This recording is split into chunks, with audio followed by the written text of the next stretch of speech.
A comet from the very limits of our solar system had astronomers holding their breath today as it headed for a close encounter with the sun, hoping Comet ISON would survive. Lee Cowan shows us what happened. Comet ISON is a visitor from the outermost edge of our solar system, a frozen ball of water and dust that's been making a beeline for our sun for more than 5 million years.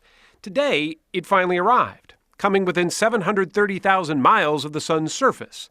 That's not a hospitable place for anything. And as the moment arrived, astronomers watching from all over the world gathered online to see what would happen. To Carl Battams, a comet scientist at the Naval Research Laboratory, it didn't look good. But it does seem that Comet ISON probably hasn't survived this journey. That could be the nail in the coffin. About 3/4 of a mile wide, ISON was discovered by 2 Russian astronomers late last year. And NASA's fleet of space and solar telescopes have been tracking its seemingly suicidal mission ever since. The hope was that ISON would survive its slingshot around the sun and be visible to the naked eye early next month as the comet headed back out to space. Last year, a similar comet called Lovejoy did just that in the southern hemisphere. Not only would it have been a spectacular light show, but for scientists like Don Yeomans, ISON was like a cosmic time capsule. First of all, it's coming from the very edge of our solar system, so it still retains the primordial ices from which it formed 4.5 billion years ago. NASA's Facebook page said it all late today.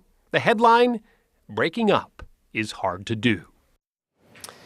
Now, Margaret, there's some late word tonight that it does look like a little bit of that comet survived, not the nucleus of it that they call it, but perhaps a little bit of the dust in the tail, so it might not be entirely gone just yet. So, Lee, was there any scientific value or information gathered from that?